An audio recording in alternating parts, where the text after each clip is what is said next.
Hello, Bill. Welcome back. Thank you. It's good to be back here on This Week in Blog. I was away last week, and my predecessor filled in well for me, judging from the comments. I should add, though, I said something factually wrong in that Blogging Heads. It happens to all of us. When we were talking about McCain, Hagee, Parsley, and he was asking me why did I think Hagee was breaking through and Parsley wasn't, and I speculated that there wasn't video of McCain and Parsley together. That was just boneheaded of me. In fact, Brave New Films and Mother Jones had put together a video of Parsley's greatest hits and him with McCain that had bubbled up to getting some attention on ABC. Well, let that be a lesson to you, Bill. In the age of YouTube, never bet against the video actually existing. Excellent point. There you go. I thought we'd start off today with 2008, Barack Obama, and he's been campaigning this week out west, specifically in some very purposely targeted states, New Mexico, Nevada, and Colorado. And this has sprouted regular talk, which is already, of course, ongoing, about his electability and what his new map looks like. And David Kurtz at Talking Points Memo quoted a reader who wrote, I think there's a bit more than meets the eye to Obama's swing state through New Mexico, Colorado, and Nevada this week. Of course, he wants to start moving swing states for the general election, but I suspect he may begin with those three because he also wants to start shifting the media narrative about where he needs to win in November to capture a majority of electoral votes. Obama's challenge is that he has an equally legitimate path to victory, but it runs through states that neither the media nor the Democratic base readily conceive as pivotal. Together, New Mexico, Colorado, and Nevada offer 15 after 19 electoral votes, only one less than Ohio. Add in Iowa, where Obama also shows unusual strength, and you get to 26, one less than in Florida.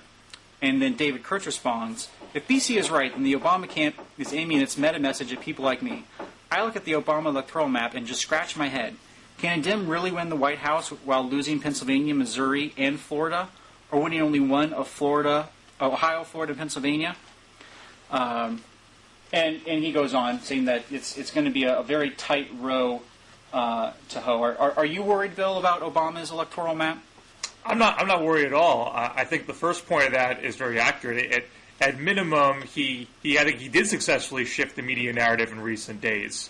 There is much less talk about his weakness in Appalachia and much more talk about how the West is the new frontier for Democrats in general, and that's something that a number of bloggers had been speculating on for the past year or so, most popularly by Tom Schaller, who wrote the book Whistling Past Dixie, which made the argument of the West being first and foremost the Democratic priority. And the presumption is on Tuesday that Obama's going to win Montana handily, also predominantly white states. So it's going to give further credence to that notion. Yeah, but do you really think he has a chance in Montana in the general? Montana's probably the bigger reach. You know, the easier western states would be New Mexico and Colorado, and probably Nevada after that. It would have to be a really big wave to get Montana in. But keep in mind, this is a state with a Democratic governor and 2 Democratic senators.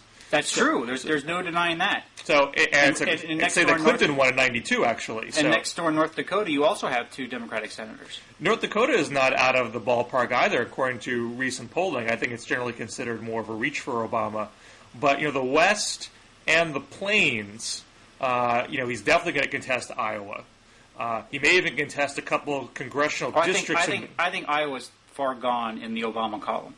There you go. He may even contest congressional districts in Nebraska, because Nebraska is a state that parcels out its electoral votes by congressional district. He may try to play it Omaha. Like Lincoln and stuff? And Lincoln. And if he picks the governor of Kansas as VP, he might make a run at Kansas as well. He's obviously got institutional support in South Dakota, both the Democratic senator there, the Democratic congresswoman there, Tom Daschle. So that area is definitely going to be where he's more likely to hang out and more. That doesn't mean he can write off Iowa, Ohio, Pennsylvania, Florida. I don't think he's going to write them off, but he doesn't want the entire media narrative to be this constant drumbeat of his weakness there when he's got other redder areas that he's stronger in. Yeah, and as weak as he's showing in Ohio, he's still equally strong in Pennsylvania. I personally do not see him losing all four of those: Ohio, Pennsylvania, Florida, and Missouri. Michigan. I'm sorry? Michigan. It's going to be lumped in there as your industrial state, Reagan Democrat type of state. Yeah, I think Michigan's kind of foregone for McCain. I don't, I think the whole primary was kind of telling, he went in there and told Michigan basically, free trade, everything else, the jobs are never coming back.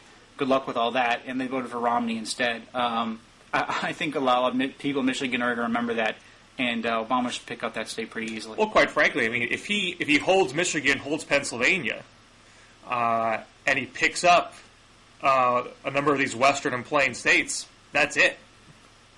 You don't need Ohio or Florida at that point. Well, he would still need Virginia and some of the other plain states. I actually have my own dream scenario that I'd like to share with the blogging audience here. I went to 270towin.com and picked out the different state possibilities here. Put it up briefly for everyone to see.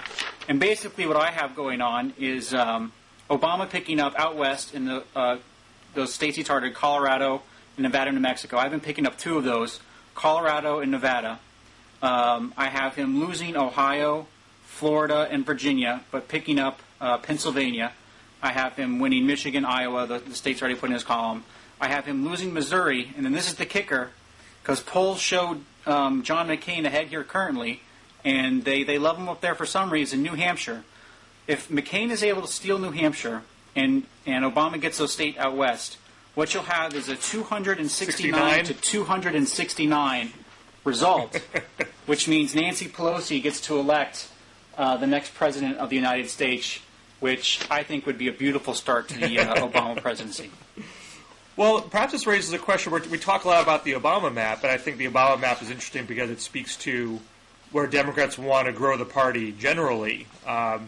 It's more than just him as a person. It's more about where the country is moving demographically, where Democrats want to go demographically. What about the McCain map? What is the McCain strategy in the face of all this? Oh, well, I think if you're, McCain, you're trying to pick off Ohio and keep New Mexico, New Hampshire, and then you really hope that something breaks your way in Pennsylvania or Nevada. Does he want to break in? Does he just want to hold the Bush red map, or does he want to push into the Northeast? Does he want to push into California? We hear some of that trash talk now. You always had sort of trash talk. Yeah, you've been hearing that for years, though.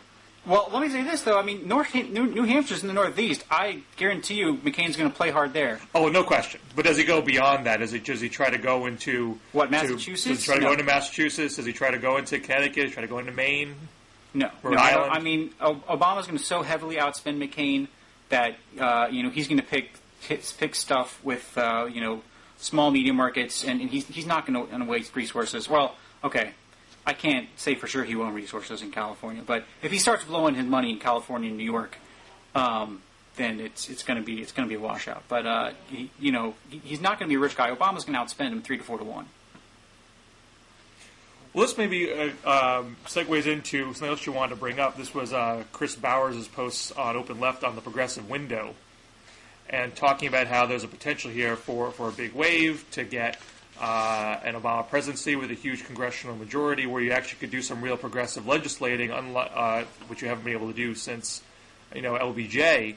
And that coalition would be based on, the coast, the Midwest, and the West, and not so much the South, which really remakes, politics in the country overall. How do Republicans see themselves fighting that kind of tide? Because they've been so focused on the L, having the South and the interior West and Plains for so long. Are they worried about being marginalized as a Southern regional party that can't play nationally? I don't think they're thinking that far ahead right now. Right now it's really kind of batten down the hatches mode and preserve everything they can. Bowers has a post before that progressive window post talking about the coming Senate GOP apocalypse. and it's based off of new polling data out of currently held Republican seats, where Democrats are going to see some pickups, like New Mexico, Virginia, Colorado, New Hampshire, and then they're barely ahead in Alaska and Mississippi. I don't see the GOP losing those, but it's not out of the realm of possibility that, as Bowers says, the Democrats could pick up 9 seats. And I think definitely, at least as far as not looking at conservatives less worried about electoral coalitions, but the party as a whole, they're much more concerned of just protecting everything they have right now. So, it's not like Norm Coleman is running on a great vision in Minnesota, but, we're sure going to hear a lot about Al Franken and his inability to pay taxes. And that may save that seat. Republicans are going to try to tar, Mary Landrieu as incompetence as best they can and pick up that seat down in Louisiana. You're not going to see a large national message coming out of the Republican Party this year in order to protect their Senate seats. That's not going to make Newt Gingrich very happy. Well, if Newt Gingrich wants to apply for the head of the NRSC, he can, but he doesn't have that job right now. But he's definitely trying to counsel conservatives to kind of get back on the ideas wagon and articulate a modern conservative philosophy. And what you're describing there seems to be more trying to drag folks down with, mini scandals, gaffes. Right. I don't want to put words in your mouth, but San Francisco values. We saw that ad recently against, I think, a Missouri candidate. Right. Well, Gingrich. Actually, I don't know what Gingrich is doing these days, where he gets his money. I think let's call him semi-retired. He has the luxury of thinking big and thinking ahead and thinking what is the next move for the progressive movement. But as far as the party specifically, it's pretty much there's a big wave coming, batten down the hatches and protect as much as he can. But going back to Bowers' post, I see some problems ahead in this new coalition that he talks about. I think he overplays how much it matters geographic-wise where these conservative Democrats come from, because he's saying it's no longer based in the South that these new Democratic majorities are coming from other places. But if you look, a lot of them are coming from, like we were talking about before, the plain states like Montana, which is going to have 2 Democratic senators, North Dakota, etc. And on key legislation for those states, especially looking at other industrial states like Ohio with Sherrod Brown and Pennsylvania with Casey, these guys are already backing off the Lieberman-Warner bill, and Obama's going to want to do even more on stuff like cap and trade globalization or global warming than that. And already you're seeing these senators in states in the Midwest, in the Rust Belt, backing off from progressive priorities that are going to be key to any type of progressive window that Bowers wants to put forward here. So yeah, you've got the Boxers and the Feinsteins and the Schumers and the Clintons all on board. The coastal elites in those states, those senators are going to be on board with Obama's coalition. But when it comes to the Heath Schulers of the world, when it comes to Sherrod Brown's pretty progressive, but he's probably going to vote against Lieberman-Warner. Right, he probably is. But I was going to say he's pretty progressive, but on issues specifically to his state, like Lieberman-Warner, he's not going to be able to support progressive causes. And I don't think Dorgan or Conrad are that progressive, or Tim Johnson in South Dakota. So you got out of the South geographically, but I don't see what that really buys you when you still have to deal with senators that are pretty come from pretty rural areas like North Dakota, South Dakota, Montana, and are going to be voting in pretty conservative ways, at least conservative defined as within the Democratic Party. And I don't know how big that progressive window is going to be. Well, it's an open question, and the question becomes how would an Obama administration articulate that progressive narrative in a way and hang progressive policies on that narrative that would bind the coalition together and move the ball forward significantly. The reason why, and Tom Schaller, who blogs at American Prospect, has talked about this in his book, was the linchpin on winning the West was getting over the gun issue and marrying the interests of the hunting community and the environmental community, because they both care about protecting the land, making sure that hunting seasons stay as it is. Global warming impacts hunting seasons. So there was common interest that needed to be forged, and you had to get over some of the cultural gaps that where the two groups were talking past each other. And there's been success in doing that. There's been a lot of work on the global warming front trying to marry the interests of environmentalists and labor to say, we can tackle global warming in a big way and create jobs at the same time by investing in renewable energy, creating green-collar jobs. Yeah, apparently Scher Brown and a whole bunch of other Democrats from industrial states just ain't buying that argument. Well, the problem with Lieberman Warner is, and this gets back to a discussion we were having a couple weeks ago, that bill is not liked by a lot of environmentalists either, because it doesn't have a full auction of these pollution permits. It doesn't raise enough revenue. It doesn't insist that revenue be funneled into investment. So do you think Sherrod Brown and Bob Casey and John Tester would support a bill that did all that, like yes. Markey's bill that was introduced yesterday? If that cap and trade strategy was directly linked to a public investment strategy that was going to create millions of jobs in industrial areas, good union jobs, good paying jobs, building wind turbines with steel workers, armies of folks weatherizing homes, making them energy efficient and the like. There's seeds of this happening in Pennsylvania and Ohio already. Ed Rendell has cut a deal with the Spanish company Jamesa to guarantee a lot of steel workers jobs building wind turbines by passing a law mandating that a quarter of their energy are going to come from we'll see how quickly that Markey bill moves in the House and if it's adopted by the Senate. But let's throw some hard numbers out there. The Congressional Budget Office estimates that by 2018, Lieberman Warner will raise something like 1.13 or it's 1.31, I'm dyslexic, $1 trillion in taxes through auctioning off carbon credits. Lieberman Warner does auction them off, they just do it slower. They give a lot out of it. They do it very slowly. Right. They don't Whereas get to Markey's 100%. bill, which is more in line with what you're talking about, he auctions them off right away, which means, and this is his number that he comes up with for his own bill. This is how he sells it, which will raise $8 trillion. Now, another way of saying that... This is over a course of a 50-year window, I assume, correct? I don't know. It's possible, but $8 trillion over 50 years, or over, I guess it would be 40 years, still a lot. Another way of saying $8 trillion revenue raised is $8 trillion energy tax. And that is going to come directly out of consumers and companies in Ohio and Pennsylvania and Michigan that manufacture. And that is exactly why the Debbie Stabenows, Sherrod Browns, and Bob Casey's aren't going to sign off on Lieberman Warner and will never sign off on a Markey-like cap and trade bill. Well, we debated this a couple weeks ago, so I don't want us to go down the path again. But we will see. I think the key of this issue to get those industrial state Democrats and maybe some of the Western state Democrats over that hump is to make the sale that this strategy is going to be coupled with an investment strategy that's going to be job creating. It's going to be an economic plus. In part because a lot of environmentalists don't like Lieberman Warner, you haven't even seen any kind of coordinated, message push around this bill. It's just kind of hanging there in limbo. Do you even watch TV?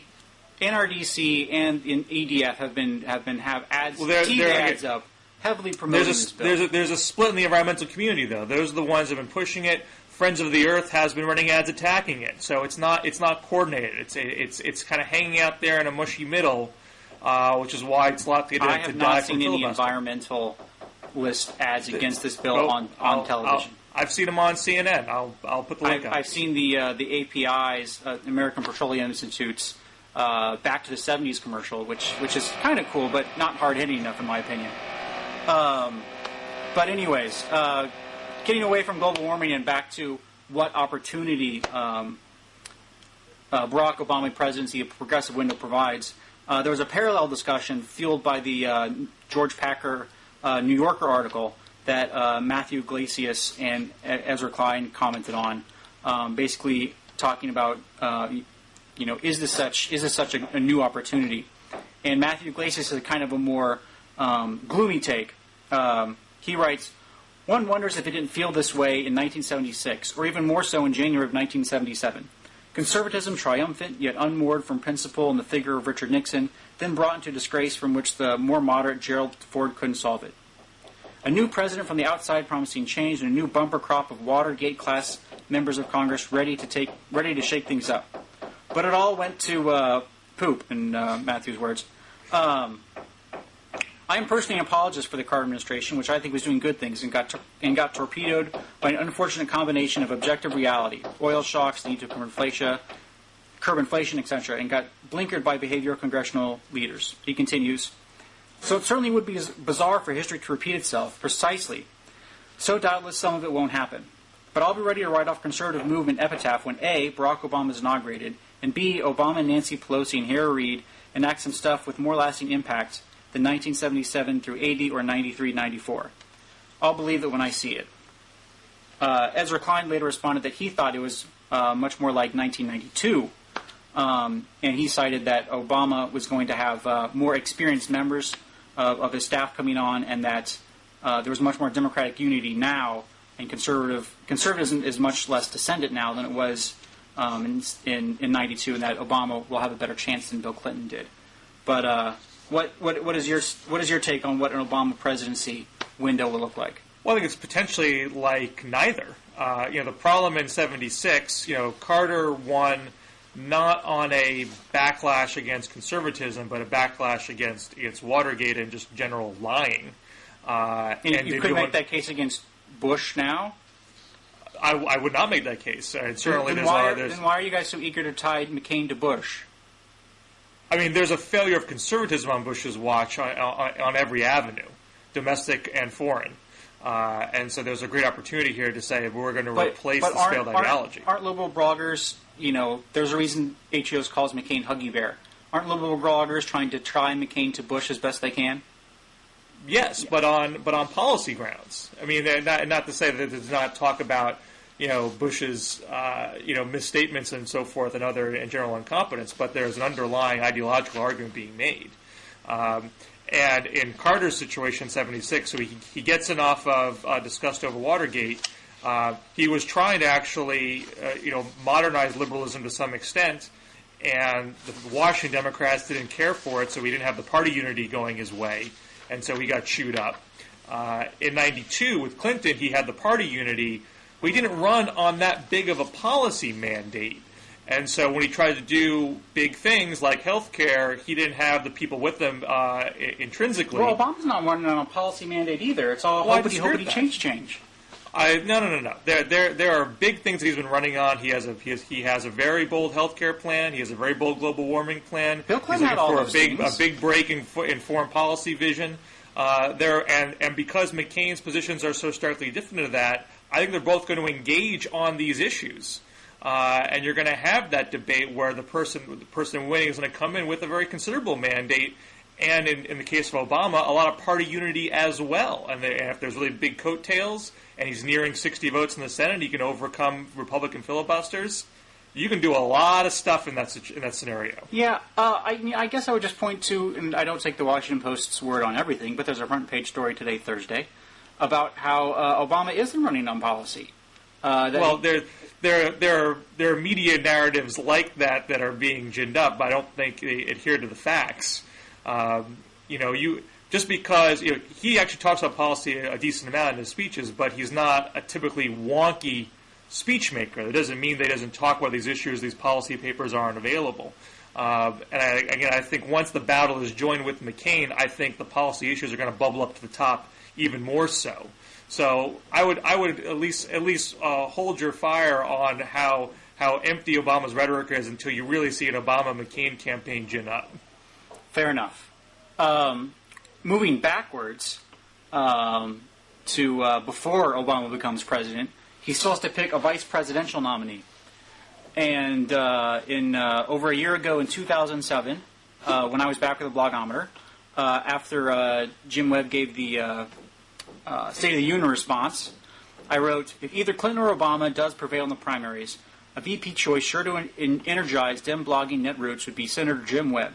There's simply no Democrat out there today that better encapsulates the anti-Iraq war, pro-economic populist, hard-hitting political spirits of the netroots than Webb. And not because of me, because that was over a year ago. There's been lots of talk about Webb becoming the vice president pick for Obama. And guesting for Matthew Iglesias, Kathy G makes a very long case against... in her own words. Right. Did I say not in her words? Maybe you did. No, I said she was guest blogging for Matt. Yeah. Right. But in her own words, it's very long. Oh, in her own words, it's very long? Oh, yeah. No, I was just reading through it, and I'm like, oh my God, does this thing have an end? And it did, eventually. She does have one good concluding paragraph, though. Given Webb's shaky campaign skills, his well-documented history of extremely poor political judgments, his Johnny-come-lately status as a Democrat, his questionability to attract votes, and above all, his horrible record on gender, I do not think James would be a wise choice for vice president. And then Ezra Klein writes in The Prospect, after complaining that Kathy G got a one-day jump on him since he had a story coming out along the same lines, that he also is not a big fan of Webb as VP. Basically centered on the fact that, quote, James Webb has been a Democrat for about 30 minutes. A decade ago, his gender politics were, to say the least, retrograde, and his outlook was still shot through with anger at the dirty effing hippies who had turned on his comrades in the military. He concludes, frankly, no one has any idea what a Webb presidency would look like. Moving to the right, barely, Andrew Sullivan, however, is for a Webb vice president. He says, Webb destroys the Karl Rove Fox News culture meme and remakes the landscape of the race in ways that hurt McCain. Webb is also as close to Republicans as any Democrat will get, viscerally, culturally, and temperamentally. And then Ross Douthat, also of The Atlantic, had very similar thoughts. That is why, were I Obama, I would look at the left liberal case against Webb on the ground that he's too anti-feminist, too pro-military, too skeptical about affirmative action and immigration, too hostile to Hollywood and academia, as an advertisement for the pick. An Obama-Webb ticket wouldn't send just a message that people who share the same ethno-cultural identity as Jim Webb can have a home in the Democratic Party, though it carrying edges were supposed to show that veterans and Southerners could be Democrats too. It would also send a message that people with Webb's views can have a home in the party as well. So there's some cases for and against. How do you feel about it, Bill? Well, the only thing that concerns me about this debate gets to the question of party unity. Obama's going to need to have party unity, probably to win, and certainly to govern. And if folks start, playing a lot of armchair quarterback with the VP pick, that could lead for some, bad feelings in the course of this. I think there's a lot of strength to the Webb pick myself, although I take Kathy G's point seriously in terms of women's issues, only because there's this complicating factor that you have a lot of very put-off Hillary Clinton supporters right now who are very concerned about sexism. So if that is perceived as salt in the wound, that could be an issue. At minimum, it'd probably have to be something that Webb would have to address in some way to make sure that folks were not concerned about what he would do on women's issues as president. But it's probably going to be best for the party. This is a sort of issue where I like how the internet has torn down barriers between grassroots and party establishment. It's generally a healthy phenomenon. But this VP pick strikes me as something that we in the grassroots can't fully vet candidates the way that people at the top can. And I think some deference is in order in that respect. Well, the vetting's going to go on. It's just, you guys are speaking your preference as to who you think would do the best job. But you don't want best uniting the party. You don't want a situation, if you're interested in an Obama victory, you don't want a situation where the VP pick is invariably going to upset a large swath of people because everyone is chiming in and insisting that this is the absolute wrong person, don't pick so and so. Do you feel that's being voiced in the netroots, that people are saying Webb is the absolute worst pick? I mean, right now it's a point of debate. I don't. These are only a handful of blog posts you're referencing. This discussion has not metastasized in a way that has become debilitating. It's just something that raised an eyebrow with me to see, is this going to lead to this, ongoing discussion where everyone is digging in their heels about who is perfect and who is decidedly imperfect. I actually wrote a post myself warning against Hillary Clinton as VP ticket, not because I actually presume Obama wouldn't pick her anyway. I'm not trying to convince him, but I suspect if the process goes on for a while and there's this growing grassroots sentiment for her in a piece of the party, and then she doesn't get picked, then you have a lot of hurt feelings. So probably the best thing Obama can do, I think, is just to pick somebody as quickly as possible, so this conversation doesn't spiral out of control, and whoever is picked will be greatly accepted. Yeah, well, that conversation can't start until Hillary gives up. Well, I mean, the vetting, I think, has started. Oh, well, no, the vetting has started. But the conversation, I mean, the vetting is not what you're worried about. It's a conversation getting too rough before the final pick is made, which is separate. And the thing with how rough it can get. Here's a situation where I think Kathy G is raising some notable issues with Webb, but it's not going to factor in how he would respond to them if he was actually picked. It's very well he might handle these questions, talk about how his views evolved or put them in different contexts or what have you in a way that people might find very satisfactory. You can't know that until the pick is made. Yeah.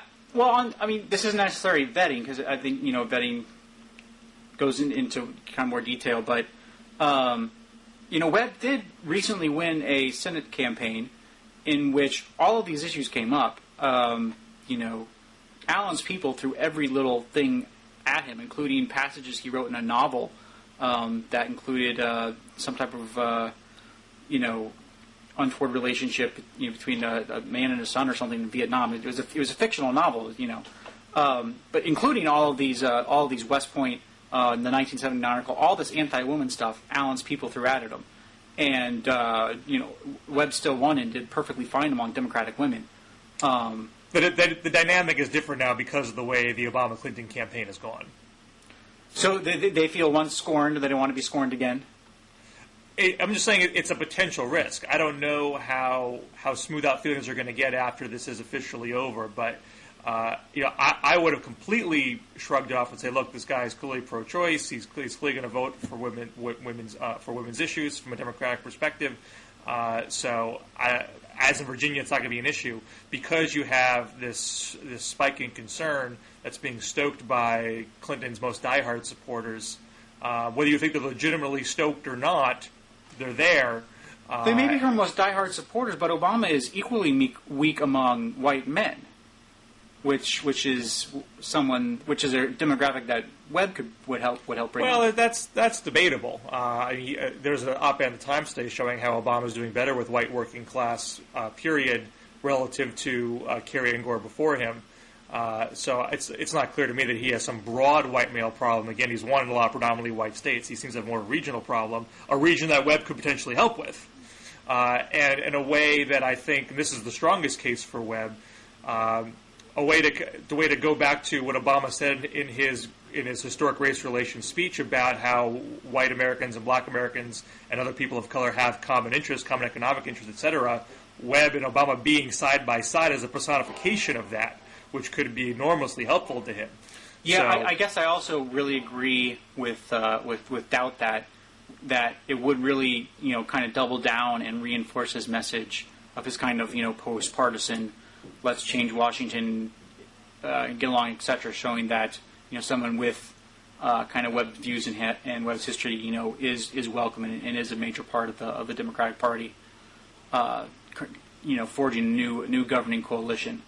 So I think the rest of the criticism is short-sighted. I think George Will said this past week or the week before and this week that right now John McCain's doing pretty well among independent women, but as soon as they find out that he's pro-life and not pro-choice, they're going to start turning towards Obama. And I feel the same way in the general with McCain and Obama. I don't think any woman who is pro-choice and a Democrat is going to be so spurned by the Webb decision that they're not going to turn out to vote against a pro-life McCain. You may be right. Well, how are conservative bloggers weighing in on the McCain VP pick? I think that's maybe even a trickier tightrope for McCain to walk than Obama's VP pick is going to be. I feel like we talked about this 2 weeks ago. We may have. We may have. Yeah, we were talking about Bobby Jindal and people. Well, now we've had the VP meeting last weekend with Jindal and Romney and Crist, which most bloggers thought was just for show. And they don't think that they're even seriously being considered? Well, Eric Erickson and Red State did have a post that if it was Charlie Crist, he's leaving the party. So I would say out of all those, Jindal's the favorite, Crist is a non-starter, and everyone's fine with Romney. Now, I believe it was Mark Ambinder that said that the real reason conservatives don't like Crist is that they think he's gay. Possibly. There was lots of that, hints of that going on in the last election cycle. But I've not heard any of... if that feeling's there, it has not been said in a blog post. It was not an Eric's post. So outwardly. Well, what was Eric's overt argument? Oh, that he's pro-choice. That would do it. That would do it. Is that going to do in Tom Ridge as well? I think so. Well, that and the Department of Homeland Security disaster. Alrighty then. Where should we move to next? Well, unfortunately, or fortunately, I wanted to move back to global warming. You're loving global warming these days. I am loving global warming these days. This time in the guise of polar bears and the Endangered Species Act. Hugh Hewitt, who blogs at Town Hall and also has a big radio show, is also a natural resources lawyer, also a law professor, and so he picked up on a big part of this recent listing by the Interior Department that has not been picked up enough in the media. Recently, an Arizona paper talked to the Center for Biological Diversity, and he will link to their article showing what the CBD and the Natural Resources Defense Council have planned next with this polar bear listing. Number one is challenging offshore oil and gas leasing in Alaska within 6 months. Number two, launching a large-scale challenge to the licensing of coal-fired power plants around the country sometime after that.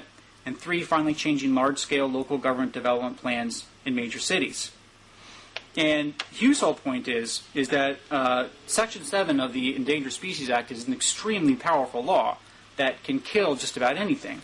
For example, right after it was first passed, there was a dam as part of the Tennessee Valley Authority that the federal government had already spent $50 million on, and they found this little snail darter fish that was endangered.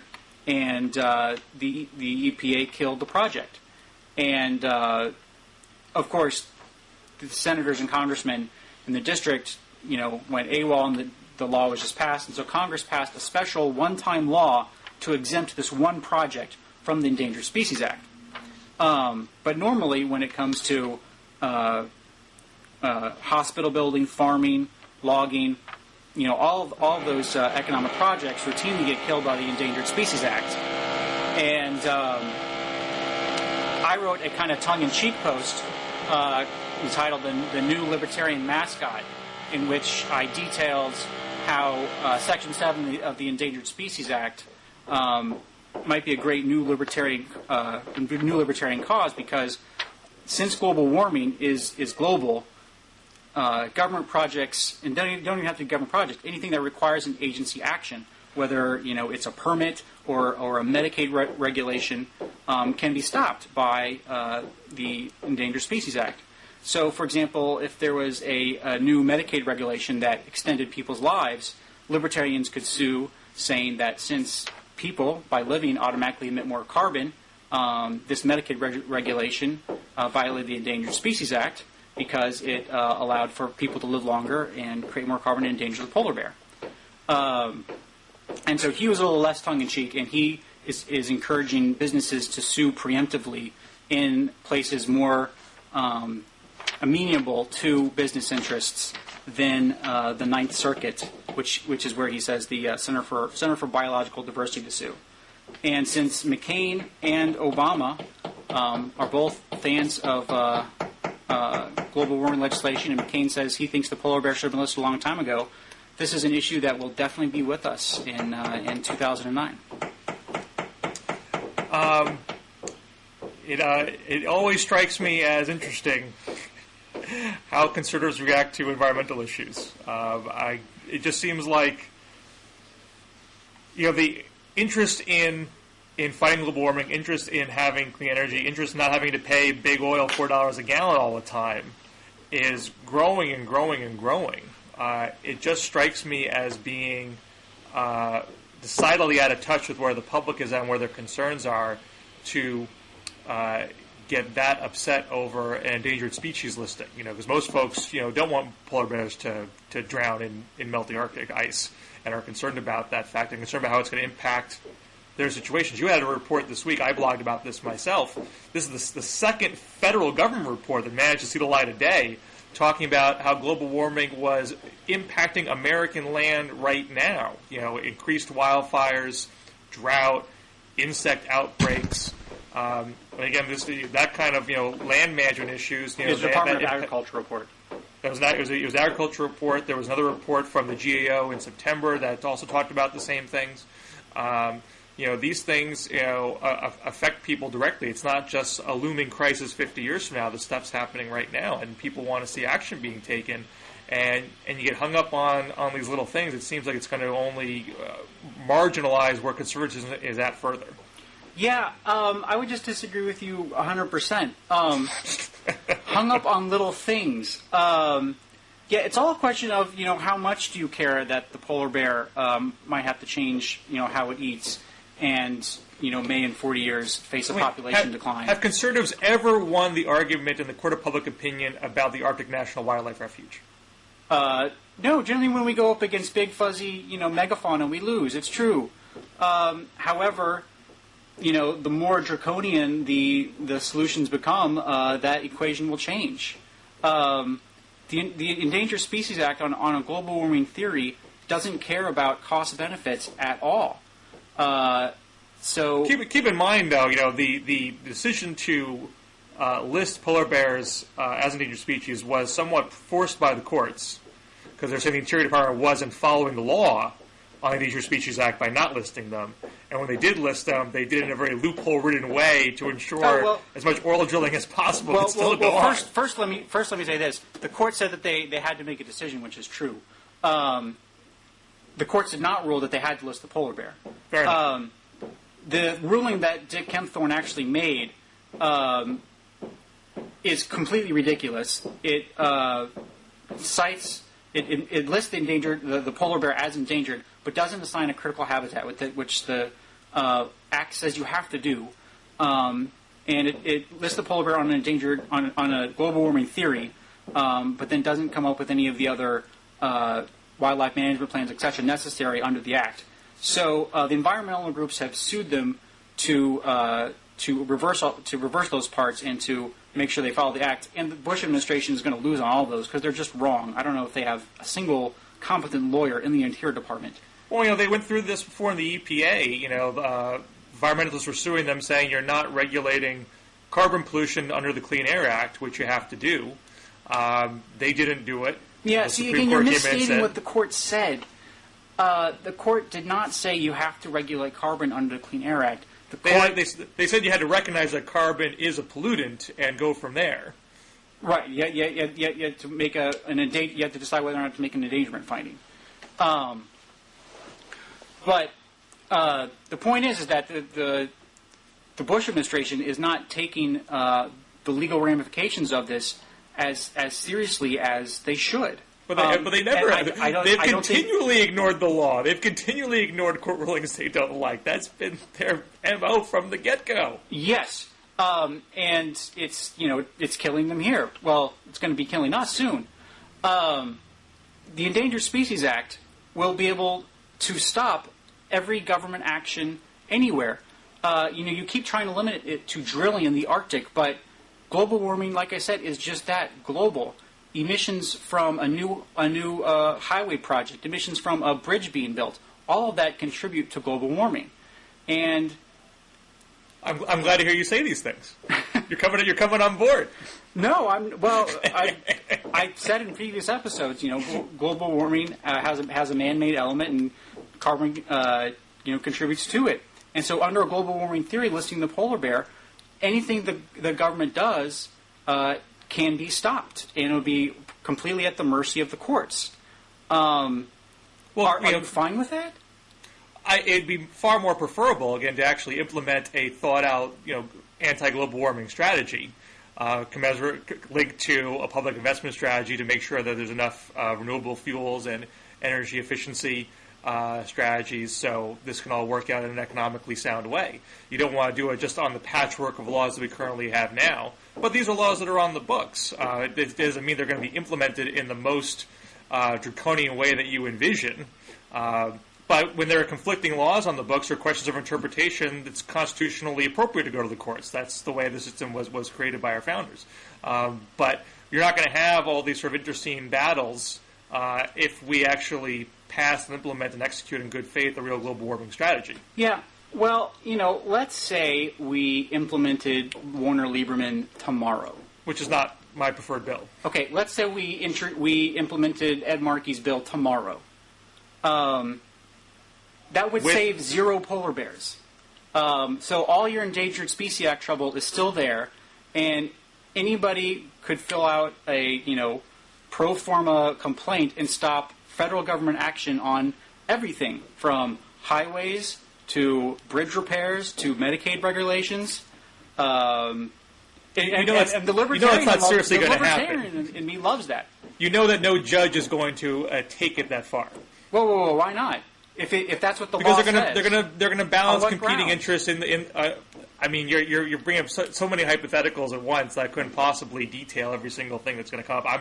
I'm just using my own common sense to say I'm quite confident a judge is not going to do that. Well, you're going to have to look at the law and tell me on what grounds he's not going to allow that. Because the Endangered Species Act is pretty black and white about it.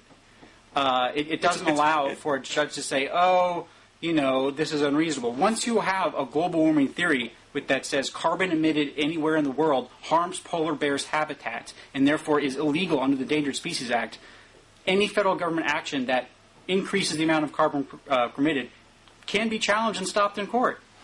Well, a judge could theoretically say, because of this act, because global warming is impacting polar bears, it is imperative that there is a strategy in place to deal with global warming, and I direct the Congress to figure one out. Just one scenario. As a matter of fact, our Constitution does not allow that bill. The judiciary cannot tell Congress what to do and not to do, and not to legislate on. It's not going to dictate exactly what that law is, but just as it said, you have to do something about carbon pollution under the Clean Air Act. Go figure it out. Act. The Organic Act, the Clean Air Act, and the Endangered Species Act required the government to follow the regulations on how they were to promulgate these new laws. There's nothing in the Endangered Species Act that says Congress, if there's some new global warming theory that affects a whole bunch of economic stuff, a judge has the power to force Congress to do something. That's not in the Organic Act. Well, there's obviously nothing specific in the Endangered Species Act about global warming because it wasn't in existence when the bill was written. So obviously it makes some sense to pass a law that deals with the realities of today. That's the ultimate solution. Whether or not it makes sense to pass a law is one thing. Whether or not a judge can order Congress to do that, or a judge has an out valve to say, or the Endangered Species Act allows a judge an out valve to say, I'm not going to enforce this act because, Congress should do something, that's just as illegal as anything the Bush administration does. Let's agree to disagree on this one. Yeah, I would study up on the Endangered Species Act and the Administrative Procedure Act and see how much it allows. I'll get right on that. Okay. Okay. Moving on to Barack Obama's commencement speech. This is quoting from Obama.